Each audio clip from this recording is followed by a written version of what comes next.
Boa tarde, meus irmãos. Graça e a paz do Senhor Jesus. Vamos de parte 2. Para quem está acompanhando aí, nós começamos a fazer um estudo do livro de Hebreus, né? Eu postei essa semana a parte 1, aula 1, parte 1, certo? E essa aqui agora vai ser a aula 2, aula 1, parte 2, ok? Na última aula nós só fizemos um resumão do que é o livro de Hebreus, né? Falamos os pontos mais fortes ali.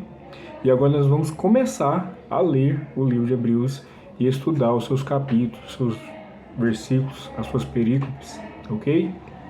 Vamos começar então aqui, ó, capítulo 1, verso 1 e 2, diz assim, ó, abre por favor, Hebreus, capítulo 1, verso 1. Por muito tempo Deus falou várias vezes, de várias maneiras, aos nossos antepassados, por meio dos profetas. E agora, nos últimos dias, Ele nos falou por meio do Filho, o qual Ele designou como herdeiro de todas as coisas e por meio de quem criou o universo. Olha como começa o livro de Hebreus, né? É maravilhoso esse livro. Se eu for parar para estudar, será maravilhoso se você me acompanhar aqui e a gente estudar do início ao fim. Mas por algum motivo você não puder acompanhar todos os vídeos, eu queria pedir para você que você tirasse um tempo e lesse esse livro, né? Que você lesse esse livro na sua casa. O livro de Hebreus é um livro fantástico. E se você pode, acompanhe os vídeos, mesmo que você não consiga ver no mesmo dia que eu postei, mas veja depois quando você tiver um tempinho, ok? Comente, eu vou pedir como eu pedi no último vídeo, eu vou pedir, comente aqui o que você gostou, comente se você tem alguma dúvida, ou se você quer acrescentar algo sobre o livro de Hebreus que às vezes eu não falei aqui, que você sabe sobre o livro de Hebreus, compartilhe conosco, ok? Então vamos lá. Então o texto nos diz que Deus falou de várias formas, de várias maneiras conosco, né? Eu separei alguns exemplos aqui, olha só. Deus falou conosco através de Adão e Eva. Deus falou conosco através de Jacó no sonho com a escada. Deus falou conosco através de José nos seus sonhos, né? Porque tudo isso depois virou palavra de Deus, né? E isso hoje nos inspira, aumenta a nossa fé e nos ensina aquilo que Deus faz, né? E nos ensina sobre o caráter de Deus, sobre o projeto de Deus, né? Da redenção e da salvação. Todos esses meios que Deus se comunicou no passado com os homens e mulheres de Deus, depois se transformou para nós em palavra de Deus. Então Deus continua falando conosco, não é verdade? Deus falou com Moisés através da sarça ardente. Deus também falou com Balaão através da jumenta. Deus fala com o seu povo através das suas leis. E Deus também falou com os reis do seu povo através dos profetas. Ou seja, Deus vem falando conosco desde sempre, desde a criação dos céus e da terra. Deus vem falando conosco. E Deus continua falando. O texto grego começa Hebreus assim: de muitas maneiras, de muitos modos, outrora Deus falou. É notável que o escritor inicia com um fato: Deus tem falado. O autor não comprova que Deus fala, ele afirma. A fé deve estar não somente na existência de Deus, mas na comunicação de Deus. Ou seja, não simplesmente a gente crê que Deus existe, simplesmente crê que Deus é real, mas também crê naquilo que Ele fala. Por isso, meu irmão, certamente eu posso afirmar que aqueles que não creem que Deus falou, né, que Deus falou com o homem, eles não verão valor nessa carta, ok? É preciso que nós creamos que Deus falou e que Ele ainda fala conosco. O texto que nós lemos também fala que Deus continua falando, né? Como Deus falou ontem? Primeira parte, como Deus falou conosco? O texto diz que por muitas vezes e de várias maneiras, né? Então nós não podemos nos prender numa visão de que Deus vai falar de um jeito só. Deus nos mostra através da sua palavra que de várias maneiras Ele falou conosco. E Ele enfatiza isso no livro de Hebreus. Ele falou conosco pelas suas leis e instituições, pelas cerimônias, falou através dos reis, dos juízes, dos sacerdotes, falou através de visões, de revelações, falou através de sonhos, né? Falou através da jumenta de Balaão. O Senhor Jesus disse a Jerusalém: quantas vezes quis eu reunir os teus filhos, como a galinha que ajunta os seus pintinhos debaixo das asas, e vós não os quisestes. Está lá em Mateus 23, 37. Ou seja, Deus fala de várias maneiras. Nós temos que estar com o nosso coração pronto para ouvir, né? Pronto para receber a palavra de Deus. Não podemos engessar e achar que Deus não fala ou fala somente de uma maneira. A Bíblia nos mostra que Deus fala de várias maneiras. A Bíblia nos mostra que Ele já falou assim de várias maneiras. O texto nos mostra também que Deus falou muito através dos profetas. Geralmente, quando a gente fala, né, de revelação de Deus, uma das primeiras coisas que vem na nossa mente é os profetas, né, que foram muito usados no Velho Testamento. As revelações mais iluminadoras vinham por meio dos profetas, a respeito da expressão "assim diz o Senhor", né, muito ouvida e muito usada, né. Dava aos profetas uma autoridade sem igual. Os profetas eram maltratados. O livro de Hebreus nos mostra lá mais para frente, lá em Hebreus 11, 37, que os profetas passavam por muitas coisas, né, por perseguição, por humilhação, eram perseguidos, né, mortos em algumas situações, mas mesmo assim persistiam na sua mensagem. Mas eles não viram o cumprimento da promessa que entregavam. Hebreus 11, versos 39 e 40, mostra que diz e enfatiza que eles não viram o cumprimento da promessa. Qual que é esse cumprimento da promessa?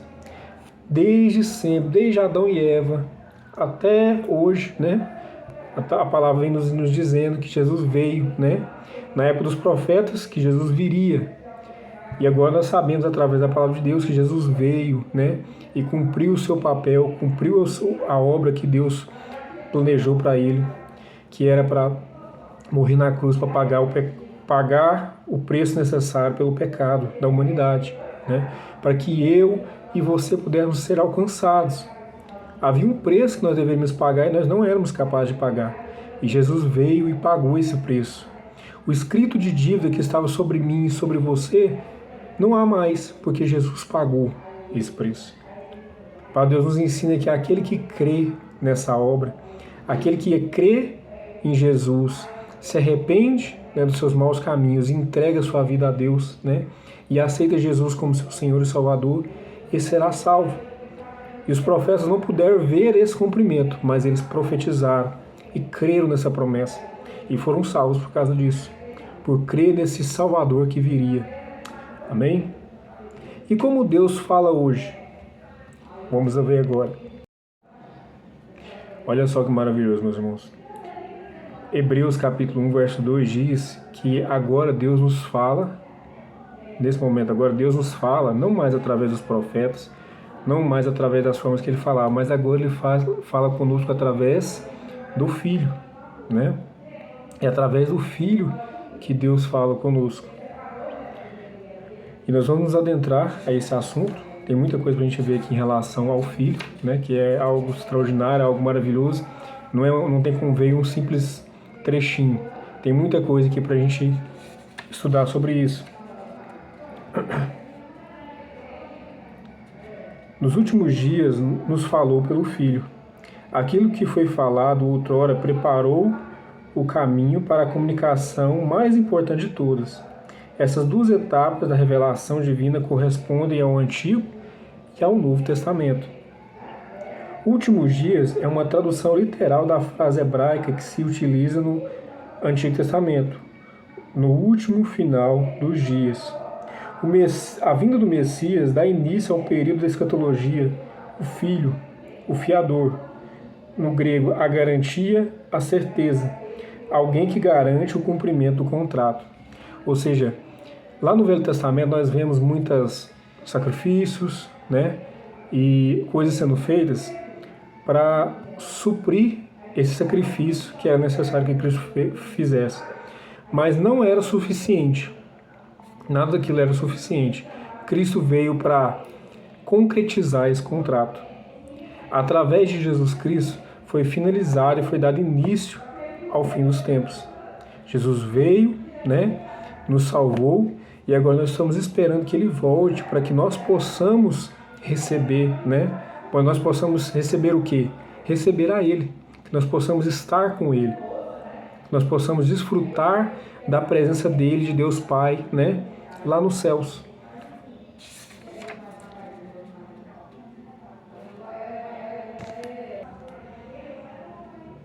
Uma coisa importante que eu preciso enfatizar para vocês aqui em relação ao Filho, em relação a Jesus. Como eu falei, todas as coisas que eram feitas eram imperfeitas, não era capaz de pagar o preço necessário. Então Jesus ele veio para cumprir, ele veio para substituir e ele veio para ultrapassar, né? Para ser superior. Como eu falei no primeiro vídeo, o livro de Hebreus nos mostra como Jesus é superior a todas as outras coisas, certo? Então tenha isso em mente enquanto nós estivermos estudando o livro de Hebreus, que Jesus cumpriu, substituiu, ou seja, ele é o sacrifício perfeito, e além disso ele ultrapassou, né? Se mostrou bem superior a todas essas coisas, ok? Nos falou pelo Filho. A essência da revelação cristã é que Deus é mais bem visto no seu Filho. Para deixar mais claro o que quero dizer, o autor expõe 7 fatos acerca do Filho. Nós vamos entrar nesses 7 pontos nesse vídeo. E ele quer que toda a sua epístola seja lida à luz desses fatos. Ou seja, prestem bastante atenção em cada um desses detalhes, porque é através deles que nós vamos estudar toda essa epístola do livro de Hebreus. Ok? E aí há uma pergunta para nós aqui. Aonde está a voz de Deus hoje? Quem é o verdadeiro porta-voz de Deus? Como Deus fala ao homem de hoje? Quem é a voz de Deus para você hoje? Quer dizer para você que a voz de Deus não é profetas. Hoje em dia a gente vê muita gente falando sobre profetas, pessoas ainda hoje falando, eis que te digo, Deus manda te dizer. Não, Deus não fala dessa forma. Eu quero dizer para você como Deus fala. Deus fala através da sua palavra, através da Bíblia e através do teu Filho. E aí eu fiz um questionáriozinho e coloquei assim, quem é Jesus? Vou colocar uma lista aqui para vocês. Jesus é o herdeiro de todas as coisas. Jesus é o Criador do universo, junto com o Pai. Jesus é o resplendor da glória de Deus. Jesus é a expressão exata de Deus. Jesus é o sustentador de todas as coisas. Jesus é o purificador dos pecados. E Jesus é a autoridade no céu, junto ao Pai. É através de Jesus que nós podemos ouvir a palavra de Deus.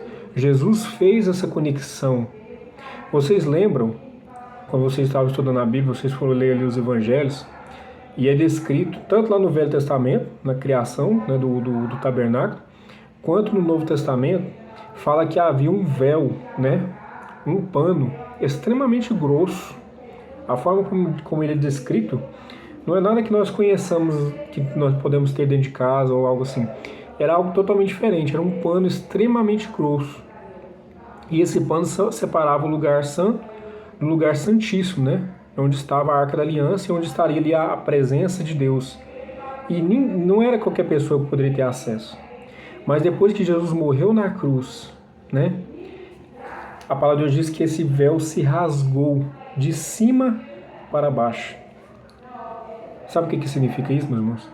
Que hoje, através do sacrifício de Jesus, você tem acesso ao Pai. Você tem acesso a conversar e ouvir a voz de Deus. Você não precisa de profetas para falar do que Deus tem para falar para você. Você não precisa de terceiros. Você pode ouvir a voz de Deus. Você pode ajoelhar no seu quarto em oração e falar com Deus, e Deus responder no seu coração, Deus falar com você através da sua palavra, ok? É através de Jesus que nós possamos receber esse contato, né? Eu lembro que quando eu me converti, eu não sei se eu acho que eu nunca contei aqui no canal, mas eu me converti aos 19 anos. E quando eu me converti, né, alguns anos atrás, muitos anos atrás, na verdade, mas Quando eu me converti, eu lembro que um rapaz foi me explicar, um rapaz mais velho da igreja, que foi, né, me orientar, me ensinar sobre a palavra de Deus, e ele me disse: Kels, você é como um rádio quebrado, que não consegue mais sintonizar. Você, né, gira aquela manivela aí do rádio tentando sintonizar para ver se sai alguma voz, e não sai nada, porque você é um rádio quebrado. Quando Jesus fez essa conexão entre você e Deus através do sacrifício dele, é como se ele tivesse consertado esse rádio, essa sintonia, e agora o seu coração pode sintonizar a voz de Deus. Você pode novamente ouvir a voz de Deus por causa do sacrifício que Jesus fez. Você me entende? Então vamos continuar aqui. Continuando agora, eu vou colocar também o versículo 3, né? Hebreus capítulo 1, nós vemos o verso 1 e 2. Vamos colocar o 3 também, que diz assim: O Filho irradia a glória de Deus, expressa de forma exata o que Deus é, e com a sua palavra poderosa sustenta todas as coisas. Depois de nos purificar dos nossos pecados, sentou-se no lugar de honra à direita de Deus majestoso no céu. Olha que maravilhoso. Espero que vocês estejam acompanhando aí com a Bíblia de vocês, ok? Então vamos lá. 7 fatos acerca do Filho. Os fatos a seguir mostram a superioridade inquestionável e insuperável de Jesus Cristo. E explicam por que a revelação através dele é a maior que Deus já fez na humanidade. Vamos lá. Primeiro ponto. Deus o constituiu o herdeiro de todas as coisas. Sabe, mas o que nós vamos compartilhar aqui agora, nenhuma outra pessoa na Terra, nem anjos, nem ninguém experimentou o que Deus tem para descrever aqui sobre Jesus. Por isso o livro de Hebreus ele mostra como Jesus é superior a todas essas coisas e a todas essas pessoas. Ok? Isso também nos mostra, vem para nos fortalecer a fé e para nos mostrar, né, quão maravilhoso e grande é o nosso Senhor. E uma coisa que eu compartilhei também com os irmãos que eu estava conversando sobre essa questão do livro de Hebreus, muitas pessoas falam que acreditam em Deus, Deus Pai, mas não acreditam que Jesus foi Deus, que Jesus é Deus, né? Muitos falam que Jesus foi um homem muito inteligente, algumas pessoas falam que Jesus foi um profeta, né? Mas não creem que Jesus é Deus.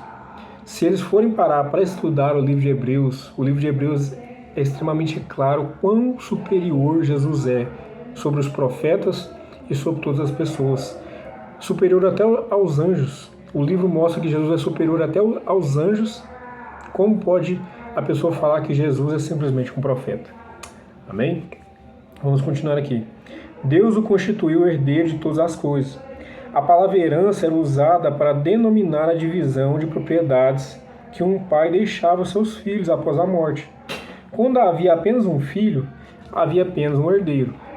Cristo é o herdeiro de todas as coisas, porque ele é o Filho unigênito de Deus. Em Efésios 1:10, o apóstolo Paulo afirma que Deus está trabalhando desde a fundação do mundo para fazer com que todas as coisas do céu e da terra estejam convergindo para Jesus Cristo. Ele é o herdeiro de todas as coisas, porque ele é o criador de todas as coisas. Em outras palavras, o Filho está herdando o que ele mesmo criou. Ou seja, Jesus ele é o herdeiro de todas as coisas. Todas as coisas foram feitas para ele e por intermédio dele. Quem você conhece que tem tanta honra e tanta glória dessa forma? Para quem Deus fez algo assim, além de Jesus? Ou seja, Jesus é muito mais superior. Segundo ponto, foi através do Filho que Deus fez o universo. A palavra universo aqui não é cosmos, a palavra mais usada, mais comum, mas ainos, que não se refere apenas a períodos de tempo, mas também ao conteúdo do mundo. Outros escritos da Bíblia também afirmam que Deus fez o universo por meio do seu Filho. Aí tem as referências aqui, se vocês quiserem anotar.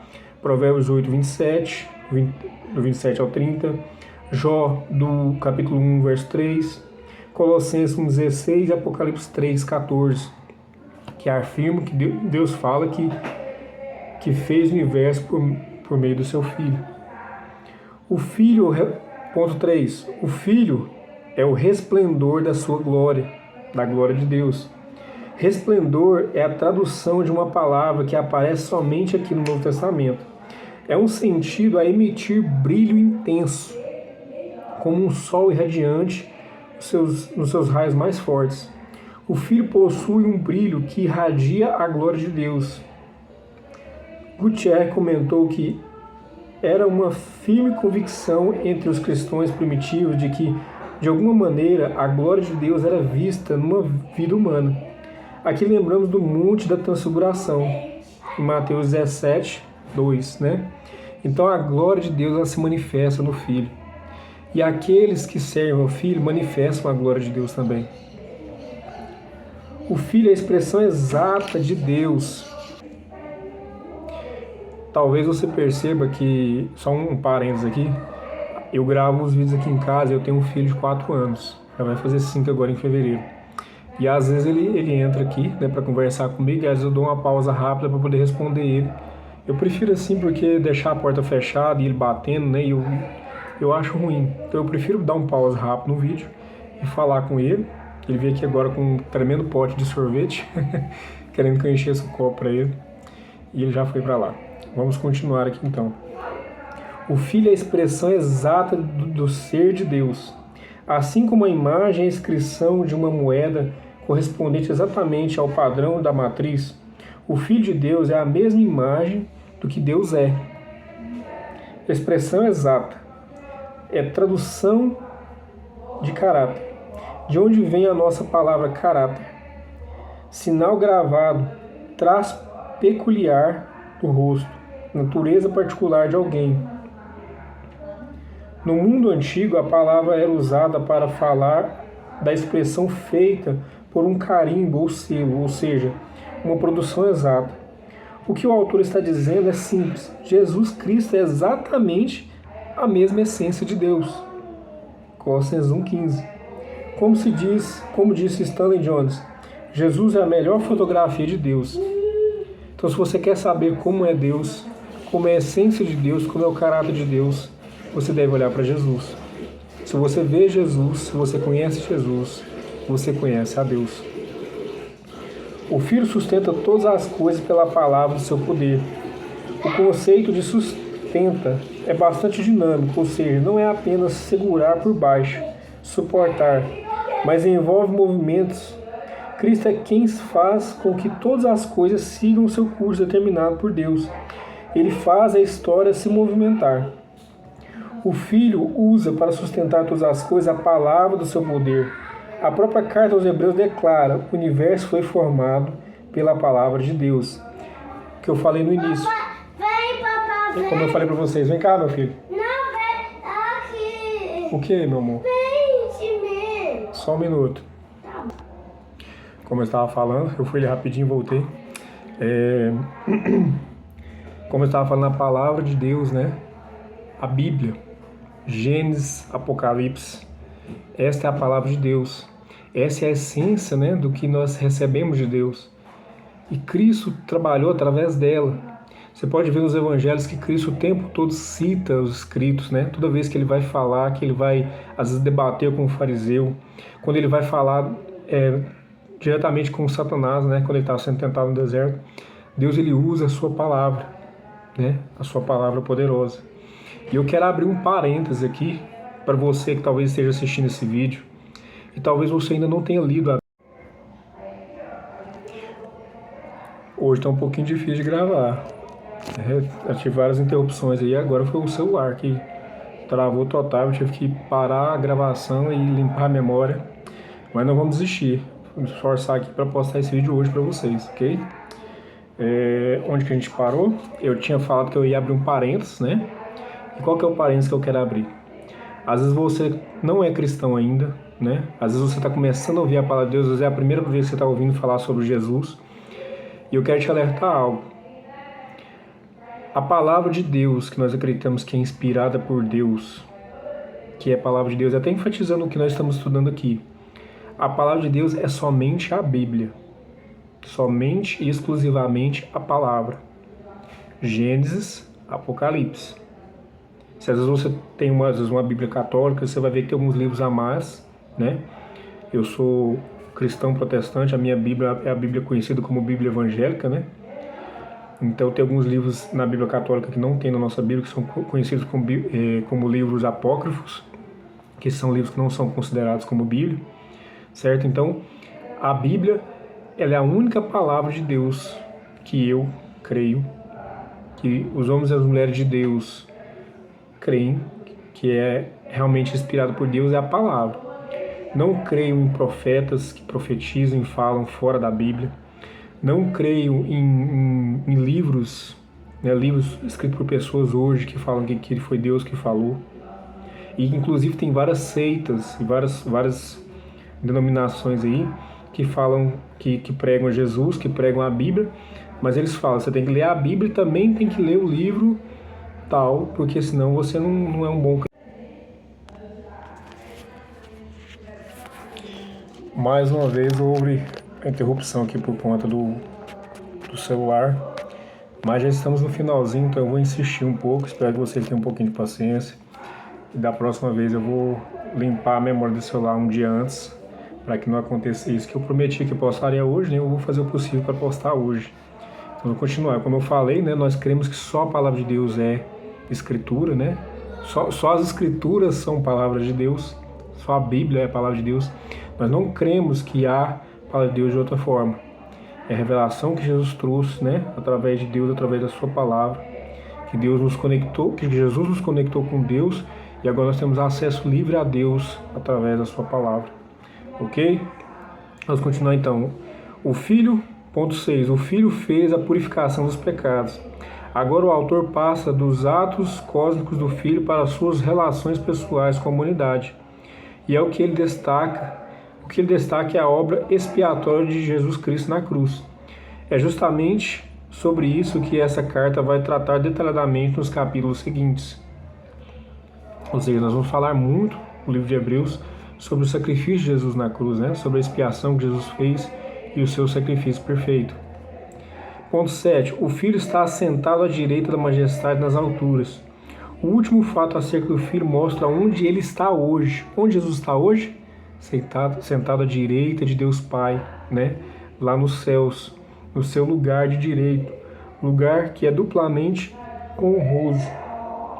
Ele está à direita, que na cultura bíblica é sempre uma posição de autoridade, né?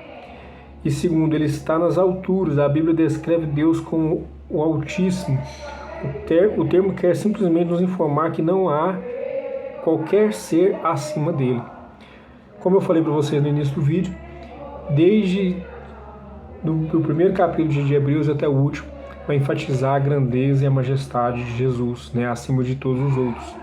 E aqui nós vemos que ele está nas alturas com Deus, né?